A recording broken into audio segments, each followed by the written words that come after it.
Greetings, TSC fans far and wide. Your host, Caitlin, is here with all the most recent shenanigans. It's time to get started on meeting number 5, which occurred on this lovely day of July 24th, 2019.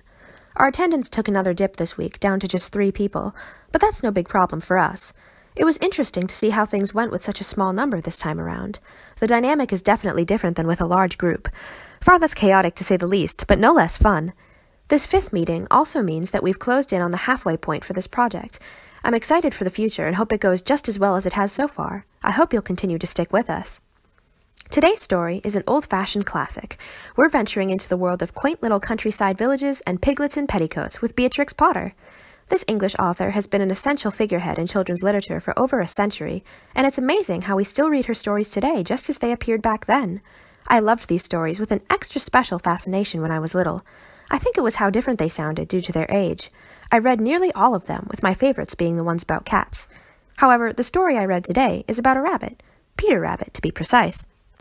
The tale of Peter Rabbit is probably the most famous of the Beatrix Potter stories, and since it's the epitome of her work, I think it's only fitting to use it as the epitome of our lesson today. It's a very simple story.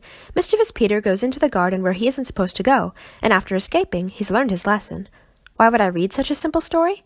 Well, for today's topic, it's more about the characters and the setting than anything that happens in the plot. We're going to be talking about personification and how it can be used to create animal characters that seem more human. Personification, put simply, is giving human qualities to non-humans. By making them seem more like us, we're able to empathize more with them. Personification of animals in stories has been around for eons. Take something like Aesop's fables from ancient Greece. Those stories weren't about ordinary animals, but ones that could talk and think like people. They were used as characters and treated like rational beings, while still retaining some of their animal qualities to make them unique. We see personification all the time around us, and the technique is still a staple of stories we tell today. Disney is probably the first thing to come to mind when you think of movies about talking animals, whether it's the classic Lady and the Tramp or a more recent hit like Zootopia.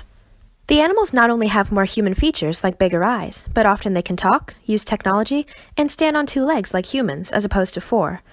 And why do we do all of this? Simply because by putting animals under a human filter, we can actually understand them. As much as we like to pretend we can talk to our pets, we can't actually interpret their meows and barks. It prevents us from knowing how they truly think and feel, and even if we did know, they wouldn't exactly have the same brain capacity we do to be able to understand many subjects beyond basic instinct. But through personification, we can imagine what it would be like if our pets had little societies of their own, where they communicate just like we do. It inspires us to seek answers to questions we as humans would never normally consider. What would the fish swimming in the river think when it sees a hook drop into the water?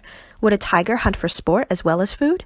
It lets us be more imaginative and push the limits of biology to tell stories. Of course, a cat can't actually drive a car, but what if it could? Where would it go? What would it do? These questions make for interesting stories we haven't seen before. Personification bridges the gap between human and non-human so that the resulting stories are imaginative and yet familiar. It's important, therefore, to have a good mix of human and animal qualities in your personified characters. Too many animal traits will defeat the purpose of trying to humanize the animal, and too many human traits will make it seem like the animal features are pointless. We see this in the tale of Peter Rabbit. The characters can speak and make rational decisions to fuel the plot of the story, but they still have animalistic traits and experience things specific to animals, like breaking into a garden to steal vegetables. If Peter were fully human, the story wouldn't make sense. Why would he sneak into a garden for vegetables when he could just go to the store?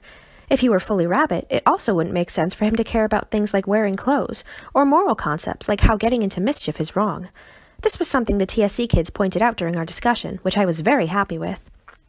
I should mention, too, that personification isn't a technique used just for animals, even though our focus today was on animals due to the story. Anything non-human counts, from furniture to fruit. Though probably not as popular a technique, we still see lots of stories told like this. The most popular example I can think of is Toy Story. Sure, the characters already look human because they're meant to be dolls and action figures, but they are still given independent thoughts and emotions. The idea that our household objects have a secret world of their own is immensely popular, and it couldn't be done without personification. Ask your child what his favorite personified animal characters are. I'm sure he can name quite a few. Then ask him to distinguish which traits are which, non-human and human.